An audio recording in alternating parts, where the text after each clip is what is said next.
Les débats des chefs sont un processus classique lors de campagnes électorales. Mais à quoi ils servent?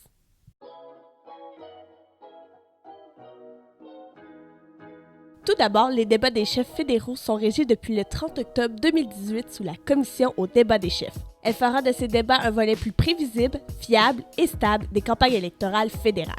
Une partie du mandat de la Commission consiste à promouvoir l'intérêt public en veillant à ce que les débats nationaux soient aussi accessibles que possible sur diverses plateformes. Son mandat en bref?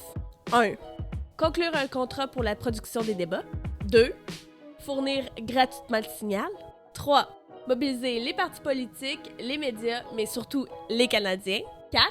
Présenter au Parlement un rapport faisant état des conclusions. Mais surtout, les débats permettent aux citoyens d'entrer en contact avec toutes les opinions des différents partis politiques en même temps. Mais la question que vous vous posez sûrement, c'est « ont-ils une réelle influence sur le vote? » Eh oui!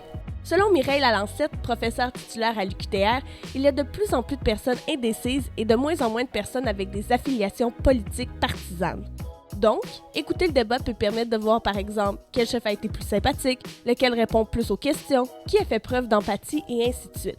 C'est ce qui fera plus pencher une personne qui avant votait toujours pour le même parti et qu'aujourd'hui se laissera tenter pour un autre. Toutefois, certains vont répondre « Pas vraiment, non. » En effet, plusieurs s'informent avec les débats, mais plusieurs trouvent l'exercice aucunement réaliste. Je trouve que le débat des chefs, c'est un peu trop sur un piédestal, qu'on fait, tout le monde regarde ça, puis il faudrait se décider là-dessus. C'est plus en général dans la campagne, plus que sur une soirée où est-ce que c'est des questions comme un peu imposées, puis plus stagées, si je peux dire ça. Justement, d'autres, au contraire, vont plutôt se fier à la campagne et à leurs impressions. Dans le fond, je pense que ça peut l'influencer comme en même temps pas. En fait, ça va être un ensemble global.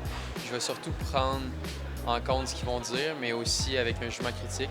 Après ça, je vais aller regarder plusieurs plateformes différentes de réseaux sociaux. Finalement, si vous êtes indécis, on vous recommande grandement d'écouter le débat. Et sinon, prenez-vous un bon popcorn, une fiche de bingo spéciale élection et amusez-vous!